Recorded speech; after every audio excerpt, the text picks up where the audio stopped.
Daugelis moterų ir vyrų, tiesą sakant, sieja savo vertę būtent su nuveiktų dalykų kiekiu. Ir jeigu tu jų nenuveikiai, tai kas tu esi, nežinau, pensininkas, ligonis, ilsiuosi ir ką, yra laimė čia. Vieni pradeda emociškai valgyti, kai atsisėda ilsėtis, kiti pajunta vienišumo jausmą. Beje, gal ir neblogai, kad pajunta, reiškia, tikrai gilių ryšių trūksta. Ir sako, reikia atsisakyti ketvirčio veiklų, kad žmogus tikrai pajaustų laimę. Bet atsisakyti ir greičiausiai teks ketvirčio pajamų ir ketvirčio savivertės. Ir tai atrodo tai baisu iš pradžių. Dažniausiai žmonės neatsisako, būkim teisingi, bet būna, kad likimas priverčia atsisakyti. Sveikata, santykiai jau. Lygelė kokia nors. Žmonės pamiršta, kad poilsis tai jis ne vien, kad tu fiziškai gerai pasijaustum ar stresą sumažintum, jis yra visai kitos rūšies ta nuotaika pasidaro tokia panašesnė į tą laimę, kokią jausdavom vaikystėje. Sveiki, brangieji, ačiū, kad įsijungėt laidą Kasdienės laimės filosofija. Tai šiandien, kaip ir kiekvieną kartą, bandysim atsakyti klausimą, tai kaipgi gyventi laimingiau toj savo kasdienybėje. O šiandien esam svečiuose pas psichologę, psichoterapeutę Genovaitę Petronienę. Sveiki. Sveiki. Labai ačiū, kad įsileidot. Ir norim pakalbėti tokia tema, sakyčiau, nedažna, apie poilsį.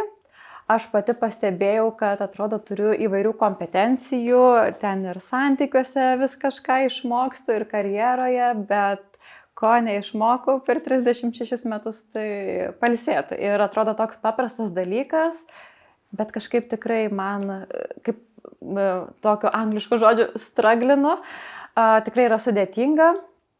Ir supratau, kad ne man vienai, tai truputį pasidžiaugiau tuo ir manau šiandien pakalbėsim apie poilsį ir turėsim ką gero pasakyti žiūrovams.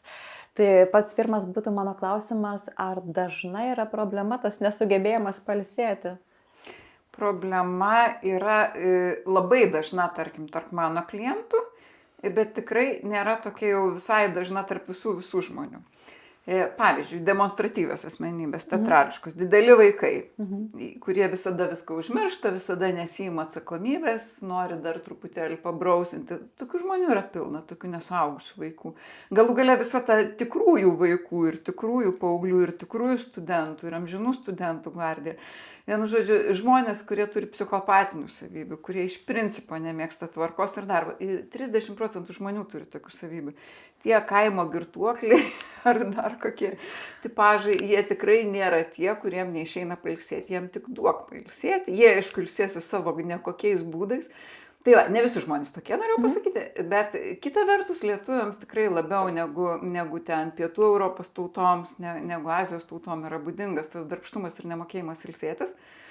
Labiausiai nemoka ilsėtis obsesiškos asmenybės, darboholikai, perfekcionistai, kurių pačiam centre asmenybės yra, kad jeigu visų pirma nerimas centre, kad su gyvenimu kas nors blogo gali atsitikti. Galiu nuvilti žmonės, galiu padaryti klaidą, galiu nieko nepasiekti, galiu neužsigarantuoti pinigų ir tas nerimas iš viso neištrinamas. Jis atrodo, kad pas žmogų yra jau, nežinau, nuo tada, kai jis save atsimena ir jeigu yra nerimas, pas juos yra kita strategija, visada būti apie viską informuoti ir viską kontroliuoti. Tai reiškia kontroliuoti, tai užsidirbti, suorganizuoti, padaryti, viskas, kas yra ne poilsis. Kontrolė nėra poilsis. Tai va, tai ir tie akiniai pas žmogų uždėti absoliučiai visą laiką. Labai retai jis juos nusiima, pavyzdžiui, gal kokio kelioniai labai laimingoje ar kur, meditacijai kokioj, bet šiaip tai tokių žmonių yra daug ir kai kurie iš jų, galbūt, kaip pasakėte apie save, galbūt jūs tokie esat, galbūt aš tokia esu, kad jau yra tiesiog nepataisomi nemokėtojai pailsėti. Arba jau labai labai sunkiai pataisomi. O dar man tokia mintis kilo, kad gal tai vis dėlto yra labiau moterų problema, moterų, kurios turi vaikų, arba tam tikro amžiaus moterų, ar vis dėlto toks kaip mitas, kokios yra jūsų įžvalgos? Aš manau, kad moterų labiau negu vyrų, vis tiek dar nėra ta lygybė pasiekta, kad ir vaikų auginime. Tai kas juos augins, tai tas, kas augins, tas ir daugiau dirba. Daugiau tokių namuose, tokių ūkinių darbelių, kurių yra be galo daug kiekvienose namuose. Tai taip, sutinku, moteris čia labiau vargsta. Nors vyrai kartais būna labai įlenda į kažkokią sritį ir ten daro beprotiškai daug, kad ir tas pats pinigų uždirbinėjimas. Nėra tai, kad vyrai vien tinginiai, tiesiog jie gal kitaip daro, bet vis tiek moteris juos lenkia. Aš kažkaip girdžiu iš įvairių gal podcastų, kad tiesiog vyrai moka grįžti po darbo, atsijungti, ten įlysti telefono burbuliukus, paspaudinėti ar kažką, o moteris galvoja, čia dar tas kampas, kažkaip tiesiog negali į tą režimą pereiti nieko neveikimo, o vyrai kažkaip lengviau. Tai nežinau, ar čia toksai, ar čia nuo žmogaus priklauso, ar toks kaip lyties skirtumai čia būtų, kaip jūs Aš galvojate? sakyčiau, labai įdomus klausimas, kodėl mes negalime įeiti į kitą režimą. Paprastai klausimas, tai kodėl mes nemokame pailsėti? Nes tarsi keletą tokių nusibrėžiam, kad gal asmenybės tipas, gal šalis, gal moteris, bet va čia yra jau tokios labai aiškios ir įdomios priežastys. Viena priežastis. Todėl, kad kai ilsiesi, jautiesi blogas. Blogas, toks nenaudingas, kažkoks tai kaip žmogus nejudantis į priekį, nevertingas. Daugelis moterų ir vyrų, tiesą sakant, visų mūsų sieja savo vertę būtent su nuveiktų dalykų kiekiu. Ir jeigu tu jų nenuveikiai, tai kas tu esi? Nežinau, pensininkas, ligonis, kažkas tai toks labai, žmogus niekas, toks apie nieką tavo gyvenimas. Labai retas, kas save laikytų budistu ar dvasingu, ar tiesiog mokančių gaudyti gyvenimo skonį. Tipiškai mes jaučiamės, kad apie nieką. Ir dažnai mūsų tėvai buvo dar stipriau tokie. Ir kaip viena klientė sako, visą laiką apie mane, aplinkui mane visi dirbo. Mano mama tenais visus kampus žiūrėjo. Mano tėvas kažką meistraudavo visą laiką. Dar buvo kolektyvinis sodas. Visi. Ir sako, aš ne tai, kad jie būtų mane kankinę ar vertę, bet sako, aš net neturėjau idėjos, kad galima kitaip gyventi. Tik paskui pamačiau, kad klasiokai ne visi gal taip gyvena. Ir iš tokio lojalumo tėvams, kad jie stengiasi, o aš čia dabar sėdėsiu. Tai aš irgi noriu, kad jų nuotaika geresnė būtų. Tai kartais mes tiesiog esam susilieję su tom vertybėm, net nepaklausę savęs. Ir jos, taip, gal sovietiniais laikais jos buvo prasmingesnės, tikrai nebuvo dalykų, nebuvo daiktų, nebuvo pinigų. Tai tas susiliejimas, arba mūsų vertė kažkas, tai kai atsisėdė ant sofos girdi mamos balsą, tai ką čia vėl tu sėdi, tai ką nors nuveik, pažiūrėk, ar pas tave viskas tvarkoj. Tai čia viena svarbiausių priežasčių, tai savigrauža paprastai šnekant. Taip, aš ir bandžiau pati reflektuoti save ir šiaip mąstyti, iš kur ta baisi tokia kaltė yra ilsėtis. Aš nežinau, ar kitiem jinai ateina, man tai ateina beveik visą laiką. Tai ačiū Dievui, aš turiu šuniuką, vedu į mišką, tai ir man toksai poilsis tuo pačiu, nes man toksai nieko neveikimas kažkaip, taip, atvažiuoja kaltė. Dar radau, tikrai taip gilinausi, vienišumas kažkoks apima. Va čia labai kitas įdomus momentas, kad kai tu sustoji, čia daug gilesnis. Nes su ta kalte, sakysim, žmonės padirbėjo su vidiniu kritiku, su meilė savo, stengia save ugdyti. Aš manau, per porą metų galima pasiekti tokią stadiją, kai tu tikrai gali atsisėsti ir nejaust kaltės. Bent jau kurį laiką nejaust, arba bent jau su šuniuku nejaust, arba dar kokią jogą nueiti ir nejaust. Tai tikrai pasiekia mano klientai tą. Bet tada gali pasiekti daug blogesnius dalykus savyje. Visų pirma, tokį bjaurų tuštumos jausmą, tokį, kad, ilsiuosi ir ką, yra laimė čia. Čia daug blogiau negu vieni pradeda emociškai valgyti, kai atsisėda ilsėtis, kiti pajunta vienišumo jausmą. Beje, gal ir neblogai, kad pajunta, reiškia, tikrai gilių ryšių trūksta, kad gal ten ir tavo antra pusė nėra tokia artima, kaip norėtum, kad gal draugės dar labiau neartimos, ten kažkokie socialiniai vaidmenys tik tai. Tai ta prasme, bet gerai žinoti tiesą, nes tada gali kažką keisti. Bet pats tas, sustosiu ties tuo pirmoji tuštumos jausmu. Jeigu sustojai, tai nereiškia, kad iš karto tau atsiveria tavo vidus, tavo emocijos, svajonės, kad tu taip ir pradedi taip vaikščiot po tą vidinį pasaulį kaip koks rašytojas ar kaip koks medituotojas ir ten labai įdomu. Negalime, mes neįpratę žiūrėti vidinį pasaulį, mes daug dalykų veikiame išorėje ir kai tu neįpratęs nežiūrėsi, jisai tau kaip koks rusys su užrūdijusiom durim, jisai neatsidaro. Jeigu atsidaro, išlenda koks velnias, kaip antai vienišumas, ar koks nuovargis baisus, ar koks depresyvumas, kad atrodo, o Jėzau, niekur prasmės nėra, ko aš čia lakstau. Man tai dar egzistenciniai klausimai, dar su sunkumu užvažiuoja, bet tokie į nieką nevedantis, tie patys per tos pačius. Tai apie prasmę, Nu kaip, neskau, kad į nieką veda, iš tikrųjų, išmastai kažką gero ir po to veiki, bet tai nėra maloni patirtis. Ir Tai nėra maloni, bet jinai nemaloni tik pradžioj. Taip. Nu, sako, paimkim darboholiką, tokį visiškai jau ant perdegimo ribos, išveškim jį, nežinau, į pliažą, į mišką kažkur, kad jis neturėtų laptopą ir pageidautinę telefoną, nes kitaip jis ten dirbs ir viskas tvarkoj. Tai dažniausiai jie net patiria tikros depresijos simptomus, labai labai blogus jausmus, kažkokį beviltiškumą, visiškai išsekimą, negalėjimą bendrauti, kančią tokią.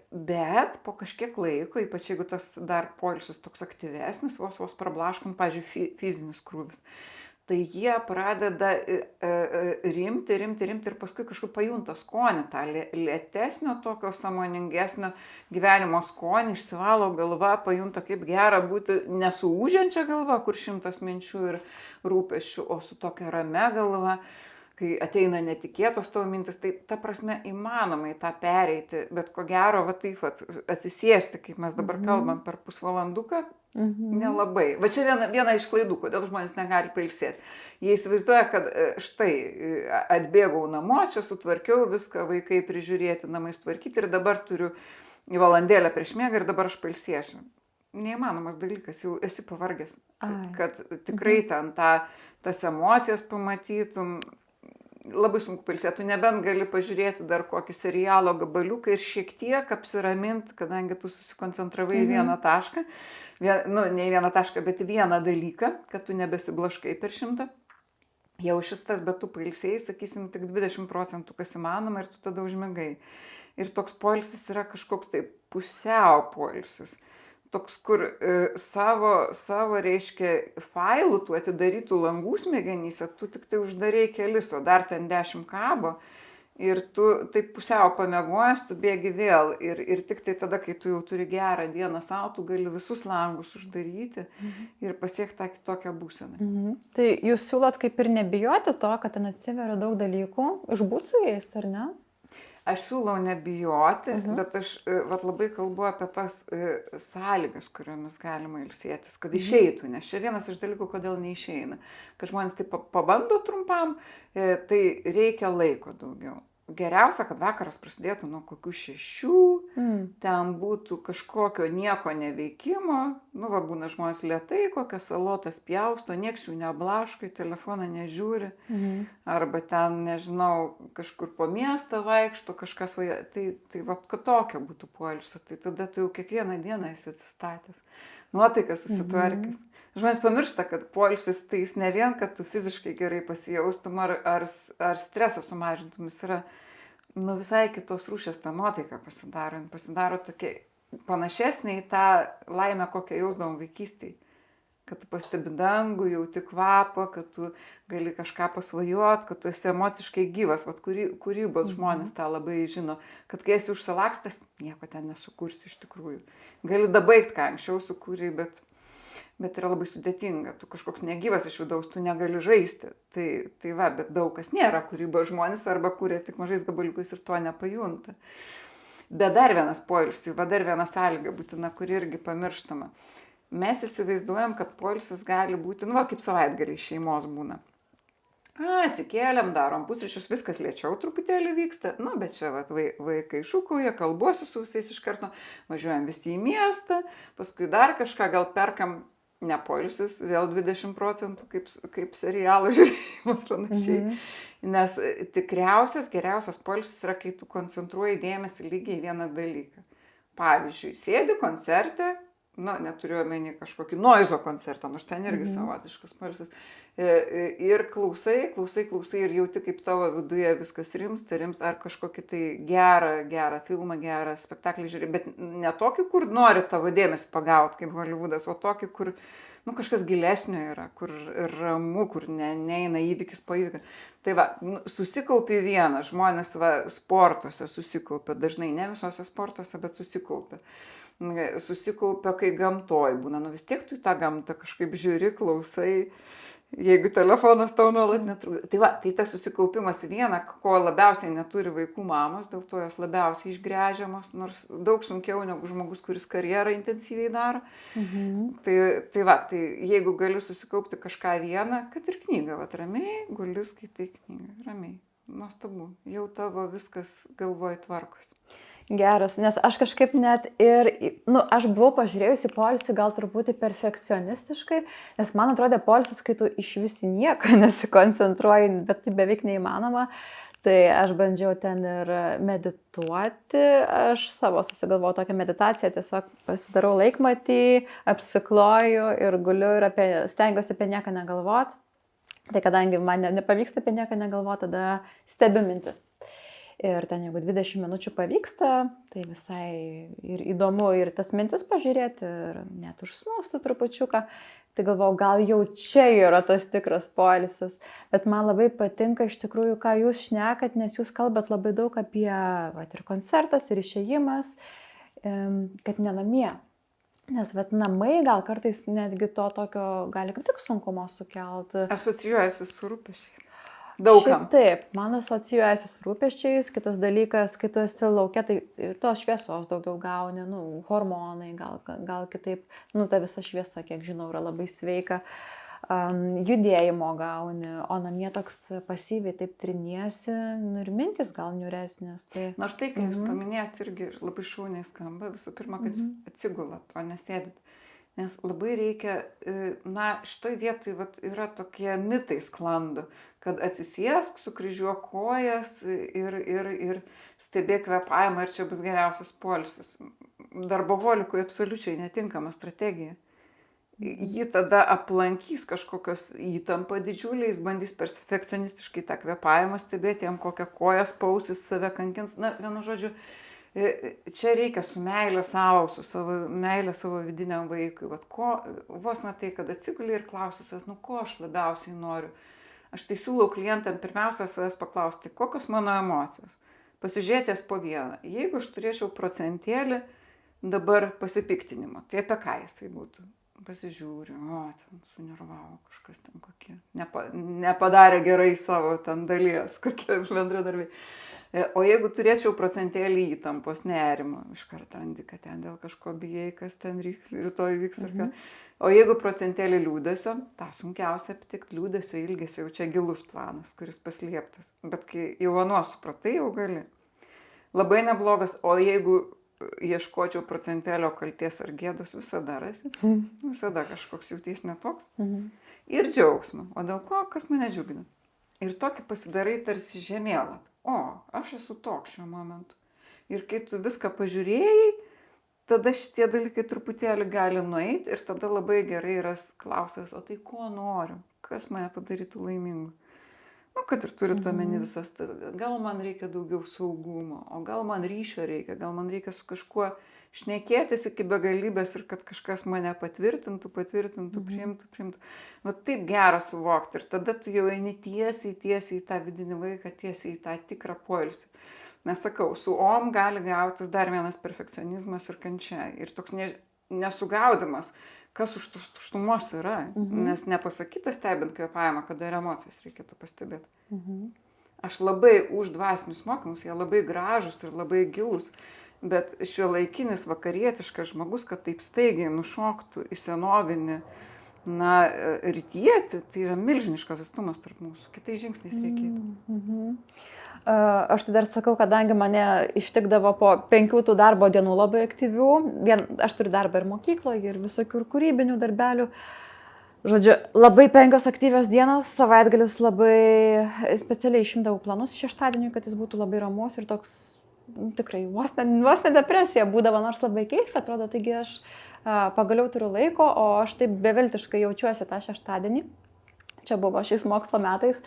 Ir man labai padėjo jūsų patarimas tiesiog per laidą apie tave. Girdėjau patarimą, kad ne visiems tinka pasyvus poilsis. Tai jeigu žmogus yra iš principo mėgsta aktyvumą, tai gali jam tinka eiti, važiuoti, daryti ir taip pailsėtis. Ir dabar ką girdžiu iš jūsų, kad... Žodžiu, aš pabandžiau, man veikia. Tai tikrai galiu pasakyti, man veikia važiuoti kažkur, grožėtis vaizdais, miškais.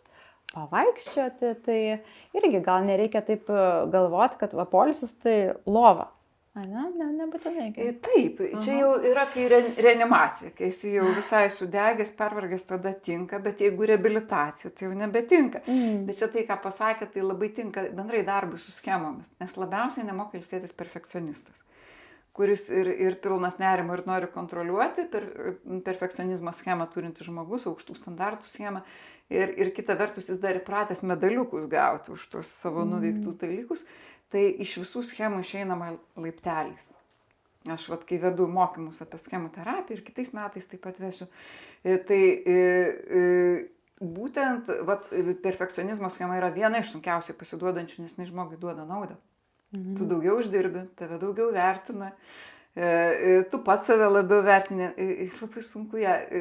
Ir sako, reikia atsisakyti ketvirčio veiklų, dirbant su šita schema, kad žmogus tikrai pajaustų laimę. Bet atsisakyti ir greičiausiai teks ketvirčio pajamų ir ketvirčio savivertės. Ir tai atrodo tai baisu iš pradžių.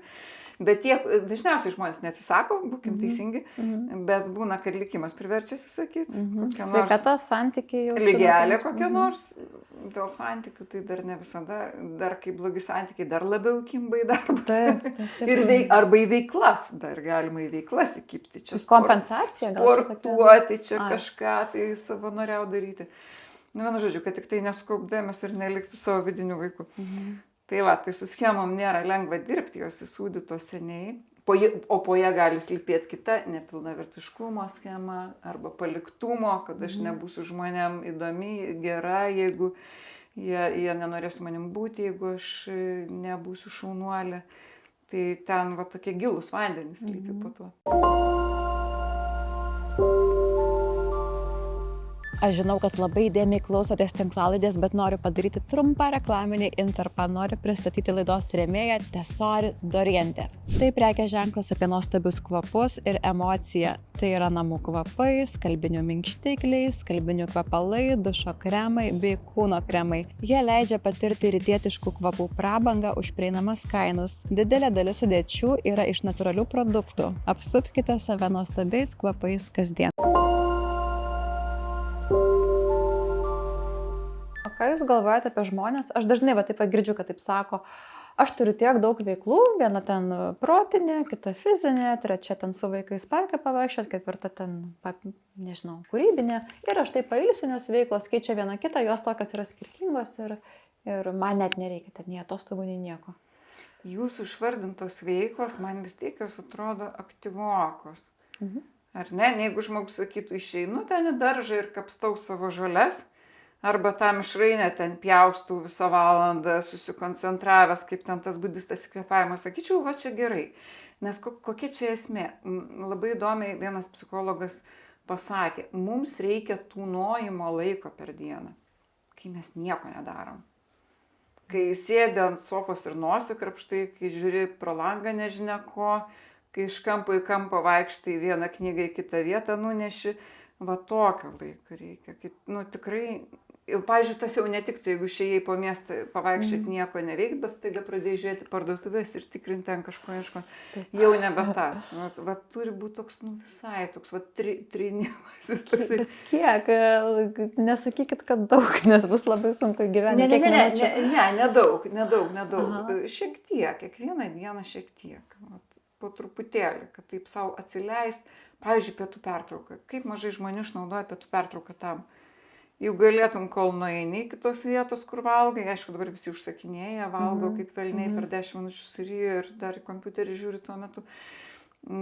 Kol palaukiai, kol tau atneš, pasidairyk į žmonės, ne į telefoną. Ta prasme, seniau taip būdavo tokios pietų pertraukos pas žmonės. Ypač pas tuos, kur dirba įstaiga ir nenori jie ten dirbti, jie labiau nori ilsėtis. Jie iš tikrųjų ir pailsėdavo per tą pietų pertrauką. Nekalbėt su bendradarbiais, ypač apie darbą.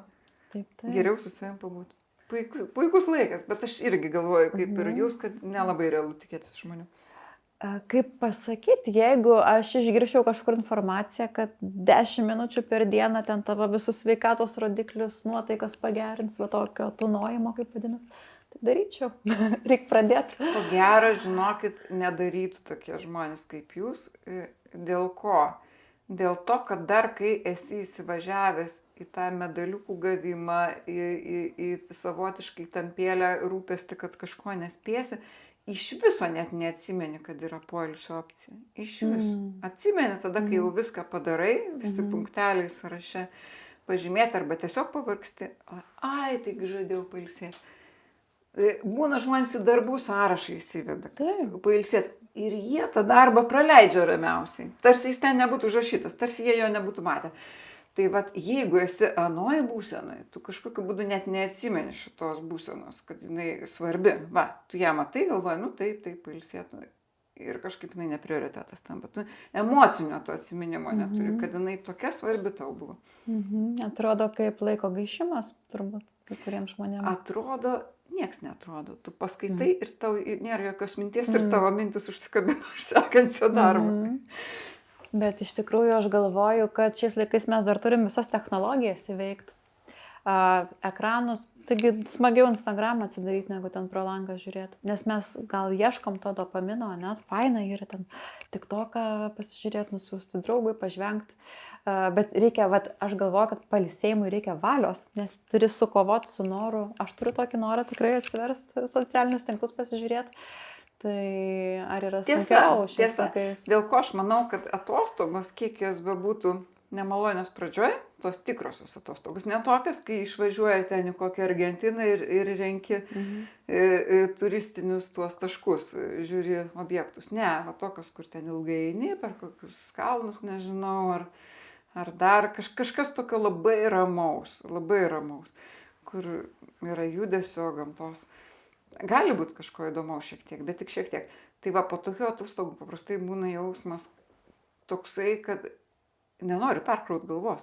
Nes ta galva staiga, tokia švari tapo, tokia faina, ta galva taip ramu viduje, kad galvoju, dabar vėl lysti į šitą skubėjimą, į tą košę, į tą informacijos, atsiranda toks sveikas pojūtis. Bet aš manau, kad ir po labai gerų atostogų jis kažkur išgaruoja per mėnesį, per kitą, arba po meditacijų visokių stovyklų, kur specialiai jau taip siūlo tų telefonų nenaudo, taip toliau, ten atsiranda. Tai reikia žmogų taip stipresnio stumtelėjimo ir tada jisai kurį laiką pavažiuoja, paskui jisai ten degraduoja, paskui vėl reikia susigalvoti stipresnį stumtelėjimą, gal net ir visą savaitgalį, jeigu ramiai praleisi, gal tam padės. Jūra yra. Pats lengviausias būdas lietuviui, aš nežinau, beveik nėra žmonių, kurie ilgai pavaikščioja prie jūros, kad ir 3-4 dienas, kad jie nepagautų to nuostabaus poilsio jausmo. Labai gerai, kad kalbam vasaros pradžioj. Taip. Tikrai gera idėja. Nes čia iš tikrųjų milžiniška problema. Mes nemokam pailsėti ir toks jausmas, kad niekada ir neišmoksim. Tai viskas, ką mes kalbam, tai yra tie trupinėliai ir jeigu bent trupinėlį žmogus sugebėjo padaryti, jis turėtų labai labai save įvertinti, savo užkabinti medalį, kad jis padarė kažką dėl savęs, labai gilaus, labai prasmingo.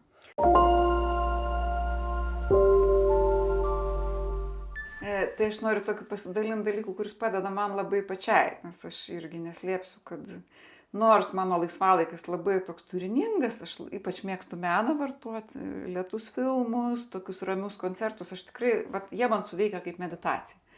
Ir plus dar praturtina. Klausais kokiai filharmonijai ir išeini kaip naujai gimęs. Tai čia mano būdas, bet veiklų aš turiu daugokai ir dieną skubu ir tai tikrai tuo nesididžiuoju, kad tai neturėtų tai būti. Kartais ir gyvenimo skonio nejaučiu, tik su klientais jaučiu.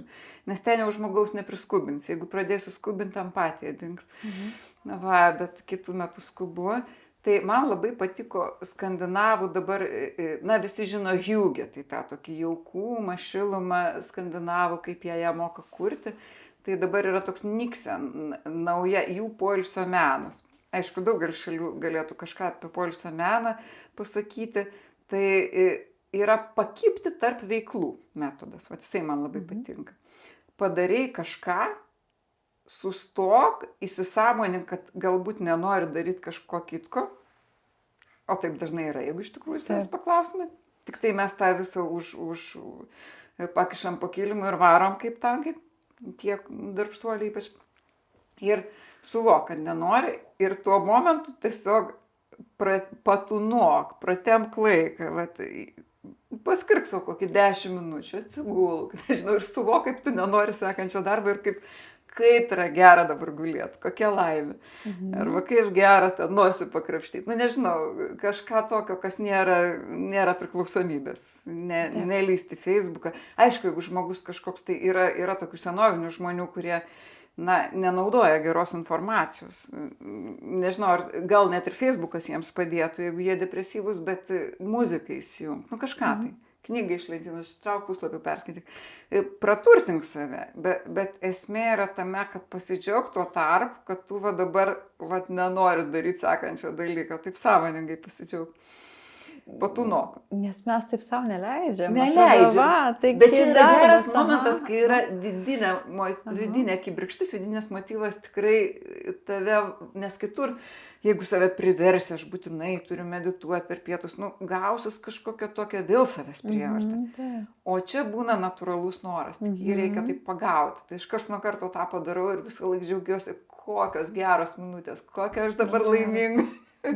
Turiu dabar eiti ruoštis kokiai paskaitai, bet užpildžiau ką tik Facebooką ir dabar galiu nesiruošti jai visą 10 minučių. Kokia laimė tiesiog būti. Taip. Kaip tos pertraukos mokykloje man primena, turim 10 minučių tarp pamokų ir jos tokios auksinės, tos 10 minučių visą laiką atrodo. Nes būtent, kad dar koncentruotis ne į tai, kad tai yra poilsis, reiškia, ten buvo gyvenimas, o dabar išilsiuos nuo gyvenimo tam, kad vėl galėčiau jį gyventi. Ar kad tam, kad būčiau produktyvus. Kad ne, čia yra tas momentas, kai mes save praturtinam, nes mes dar duodam, o mums reikia kažkada įdėti. Įdėti, kad aš dabar kaip atviras indas, aš leisiu savo patirti, leisiu įdėti kažką, nieko neorganizuoti, nieko nespręsti, nieko nedaryti. Bet aš nebesuprantu iš tikrųjų, kas yra poilsis. Čia taip jau filosofiškai nueisim apibrėžimą, nes vienas dalykas, liktai taip reikia nusinulinti tam, kad po to galėtum į save įdėti, bet jūs sakot, kad ir praturtinti turi poilsis, bet tas jau turi praturtinti irgi jau kaip lūkestis skamba, irgi jau kaip reikalavimas iš savęs. Tai kas yra poilsis iš tikrųjų? Kaip atskirti praturtinimą nuo lūkesčio, nes žmonės įsivaizduoja, kad būtinai turiu važiuoti per metus 1 kartą arba 2 egzotinės šalis. Ir gaunas, kad nuvažiuoja ten kaip darbas tiesiog. Nelabai grįžta laimingi. Tai ne tas, čia tas praturtinimas, toks būtent vaikiškų būdų. Tiesiog klausiu savęs, ko aš dabar norėčiau, kad ir visai kvail. Noriu nueiti pasižiūrėti, kokios smilgos gražios, pažiūrėjau, ko dar noriu.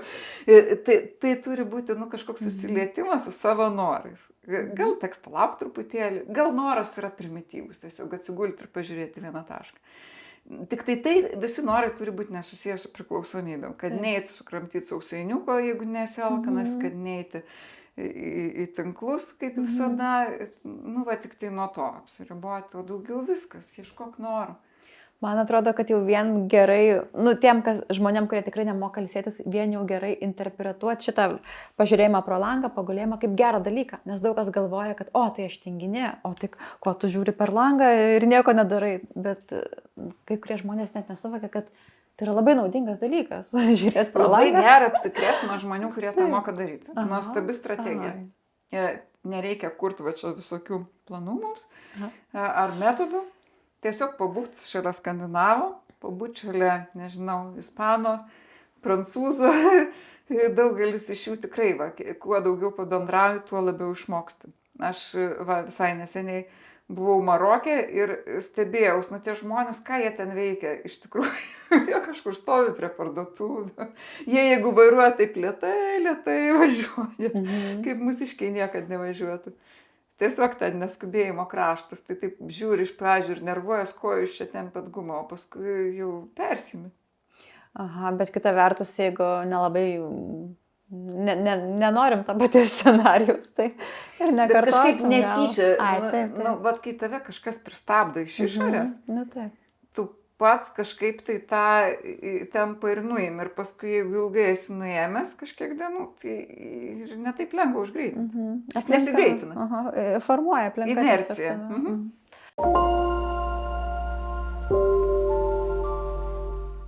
Aš dar pagalvojau apie tą medaliukų rinkimą, man patiko, nes aš galvoju, šitą medalių rinkimą galima išnaudoti kitaip. Tai jeigu žmogus renka medalius, apdovanojimą vis nori gauti, tai galima tą savo poilsį kaip, nežinau, rašyti savo apdovanojimus. 10 minučių meditavau, 30 minučių nieko neveikiau. Gal tai galėtų būti metodas. Kažkaip tą poilsį irgi paversti kaip azartiškų dalykų. Čia gera idėja, čia vėl lengvas metodas. Nes pats sunkiausias, kaip sakėt, atsisėsti ir tiesiog būti. Čia pats sunkiausias, jį paskutiniu naudoti. O jeigu tu nori save apdovanot už kažką, kas aplinkui gal nėra taip kitiems jau tokia čia medalis didelis, tai reikia surasti bendraminčių, kurių tarpe tai būtų didelis medalis. Na, sakysim, aš bandau tapyti ir suprantu, kad mano tapymai, mano draugams jie tokie, tikrai ne tai, už ką jie mane labai girs ar vertins, kai kas labai, bet jeigu aš įlendu į menininkų tarpą, jau iš karto, jau mes vienas kitam dovanojam tą gražią emociją, kad, tau taip pasisekė, o tau taip. Tai lygiai tas pats su poilsiu. Sakysim, aš pati priklausau tai psichologų bendruomeniai vis tiek labiausiai. Tai pas mūsų bendruomeniai, žmogus, kuris varo kaip tankas, tai jis nelaikomas gerų psichologų, jis neharmoningas. Tu jeigu nemoki pailsėti, tai gydyt save, tu ne klientus gydyk. Tai arba dvasinėse bendruomenėse irgi, jeigu tu kažkur ten lakstai, tai labai prastai yra su tim. Tai iš karto jau tas motyvuoja. Aš kai nesilsiu, visada galvoju, ne kaip čia su mano emociniu intelektu, aš iš karto tą girdžiu, o jeigu gerai ilsiuos, aš galvoju, galiu visiems girtis kokia šaunuolė. Ir jie mane irgi įvertins. Tai rasti tų žmonių, kurie tave už tai įvertins ir mintise jiems pasigirti, arba tiesiog, vienu žodžiu, reikia turėti bendrininkų. Ką bedarytum, ar tu, nežinau, meti saldainius valgyti, ar tu tenai sportuot nori, su bendrininkais viskas daug geriau. Labai, labai į temą pasakėt saldainius, nes aš pati su emociniu valgymu bandau prasispręsti. Negaliu sakyti, kad kovoju, gal kažkiek ir kovoju, žodžiu, aš jaučiu, kad kai aš pavargus, aš nueisiu šokolado kokio ar kažką labai neįtemos valgysiu, dėl ko gal ir pasigraušiu. Kaip, kartais tai viskas tvarkoja ten, tarkim, jeigu tai suplanuota, tai viskas gerai. Bet man nepatinka toksai, persivalgymas jau tas tikras. Ir tai dažnai po to slypi poilsio trūkumas. Ir aš, pavyzdžiui, tikrai kiek esu klausius informacijos apie tai emocinio valgymo temoj, tai pailsėti, tai yra toks gėris, dėl to, kad tu mažiau suvalgysi po to, dėl to, kad tu geriau sukovosi su savo tais impulsais visais. Tipiškai jie bent jau yra tikrai nelaimingi žmonės, nes jeigu tu turi iš ko gyvenime jaust laimę, tai automatiškai maistas tau tarp tų laimių jisai pasiskirsto ir užima tik tai tam tikrą vietą. Jis tada netampa tokiu centriniu dalyku, apie kurį tu beveik visą laiką galvoji, nes tu turi kitų laimių. Pavyzdžiui, įsimylėję žmonės labai retai jam būna, kad jie persivalgytų tuo metu. Čia trumpas laikotarpis. Taip, arba mes retai persivalginėjom išvažiavę į kažkokią labai įdomią kelionę. Bet Turkijoje turbūt dažnai žmonės persivalgo. Viskas įskaičiuota. Kitaip, ten tokia specifinė vieta, bet aš pastebėjau, kad net ten nebūtinai persivalgo, nes kai tiek daug skanaus, tai tada prasideda išrankumas. Toksai, kad valgysiu tik tai, kas skaniausia. Tai bet su poilsiu tikrai labai susiję, mes kartais neatskiriam tiesiog signalų savo galvoje, ar mes norim čia gerti, ar norim valgyti, ar norim miegoti iš tikrųjų. Tai pilnai pritariu. Daugiau pamiegojęs, tu vėlgi netiek nori persivalgyti. Tai čia puikus kelias, jeigu problema tai yra. Arba tikslas yra išvaizda. Tai irgi vis tiek akcentuojama daug, kad jeigu tu ten sportuoji, ten augini raumenis, turi būti 8-9 valandas miegoti, kad atsistatytų ten ir raumenys augtų. Tai aš galvoju, kaip gerai ir psichikai iš tikrųjų visi tie patarimai. Nes taip, poilsis labai šitose srityse labai yra svarbus dalykas. Tai gerai taip realiai visur svarbus. Ko gero, aš sakyčiau, labiausiai svarbus vis tik nuotaikai. Nes aš pažįstu žmonių, kurie puikiai sportuoja, kurie ir pamiega netgi. Bet visą kitą laiką jie kaip voverytės rate. Čia moteris dažniau tai būna. Ir žiūrėk, žmogus atrodo teisingai gyvena ir susirgo kažkokia rimtoka liga. Autoimuninė, pavyzdžiui. Kaip taip galėjo būti? Miegojo, sportavo ir teisingai maitinosi. Ogi nervai čia suveikė, o nuotaikas nebuvo sustota pasižiūrėti. Tai visapusiškai reikia. Aha, čia yra taip sudėtingiau viskas. Ir galų gale, na gerai, tu būsi sveikas ar ne, gražiai atrodysi, bet nebūsi laimingas. Ilgai gyvensi, bet tas gyvenimas bus nelaimingas. Taip. Tai vėlgi truputėlį keistai atrodo. Taip, tai koks tikslas tada atrodytų? Vis tiek tikslas turbūt, toks pilnavertis gyvenimas su laimės akimirkom, ar ne? Kaip tai ne tai, kad tikslas, tiesą sakant, mes tik tai to ir norim, jeigu pasieksim savo giliausią vidų. Ir dar noriu pabaigai paklausti, kas jums pačiai yra kokybiškas poilsis. Jeigu aš esu toj stadijoj visiško pervargimo, tai man kokybiškas tas poilsis iš pradžių yra reanimacija, o jis yra toks, kad ne piršto nejudint. Netgi pavalgiai, nunešk, reiškia, lėkštį ir neplauk. Arba net nedaryk maisto, net paimk ir užsisakyk. Nedažnai reanimacija, bet iš viso gulėk lovoj ir žiūrėk į vieną tašką, kad ir visą dieną, jeigu nori, ar pusę dienos. Ta prasme, visiškas susikaupimas tik tai į savo poreikį, toksai beatodairiškas, be jokių vidinių kritikų. Vat kas užplauks pilnai savo pataikaut kažkuria prasme, tik nepriklausomybių būdu. Bet kai taip pataikau, jau nebereikia priklausomybių daug, kai tiek daug sau leidi. Tai čia reanimacija. O reabilitacija taip, man yra dėmesio koncentravimas į paprastuosius dalykus. Paprastai tai būtų rami muzika, filmai mano ir aš susirandu lėtus estetiškus filmus. O dabar čia GPT gali tau pasakysi, parink man labiausiai tinkamų poilsių filmų. Aš mėgstu psichologinius filmus, gilius, kur nebūtų konfliktų daug, kurie estetiškai gražus. Ir jisai man išmeta tokių filmų. Aš juos pasiieškau ir žiūriu, ir yra fantastinis poilsis. Iš pradžių nuobodoka, paskui žiūriu vis labiau tas vidus atgyja, jau ties vidurių filmų pradedu savo emocijas, suprast, naujas idėjas ateit, o gale aš esu visai kaip atsinaujinusi. Tai čia mano toks specifinis būdas, aš jį labai mėgstu. Taip, bet čia labai gera idėja, nes, pavyzdžiui, man filmai labai dažnu atveju užkrauna ir aš galvoju, čia ne poilsis, čia tiek daug galvoti reikia. Reikia labai išrankiai rasti tuos filmus. Ir dar reikėtų, kad šalia kažkas sėdėtų, nes kai lėtas filmas, tai pirmiausia norisi griebti telefoną, blaškytis kažką, atsinešti, pakramtyti, kažką padaryti. Arba į kiną, tai aišku, kine tiek daug nerasi jų. Tai va, tai kad kažkas sėdėtų, telefonas būtų toliau padėtas, kad negalėtum, gal ir taip nubėgsi kažkur į kitą kambarį dar kažką ten, bet, na, čia gaunas tokia disciplina truputėlį kaip meditacijų. Bet man asmeniškai mano atradimas, aš labai ją mėgstu. Ir kelionės, turbūt, girdžiu, labai daug keliauja, tai ir ten. Aš keliauju iš tikrųjų ne taip baisiai daug ir kelionės man yra labiausiai galvos perjungimas, kad kai jau esi nepailsės, pradeda atrodyti visokios smulkmenos svarbios ir dėl visų jų pradedi ar nerimauti, ar rūpintis. Ir kai grįžti iš kelionių, tarsi, net jeigu kelionė buvo bloga, sakysim, kažkas nepasisekė, tu vis tiek turi kaip kompiuterio perkrovimą ir grįžti galvoji, ko aš dėl tų smulkmenų pergyvenau. Čia viskas niekai, čia net nėra ką apie jas mąstyti. Tai man kelionės patinka ta prasme, nors nesu labai didelė keliautoja, tik šiek tiek, bet ko gero, va, tie tokie ramieji filmai, koncertai.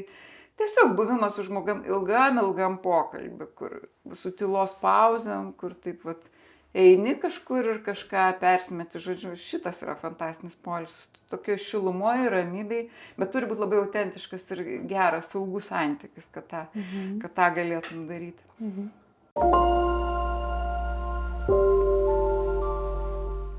Aš tikiuosi mėgstat kvapnius dalykus, tai turiu jums labai mielų dovanėlių, tai yra namų kvapai ir aromatinė žvakė nuo laidos rėmėjo Tesori Dorientė. Jums prašau. Kaip nuostabu, mano poilsis bus geresnis.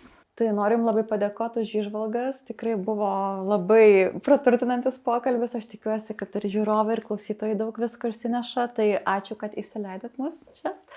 Ir taip pat visą laiką man labai gera, kai klausytojai pasidalina, kas jam buvo vertingiausia, ką išsineša iš šito pokalbio, ką panaudos.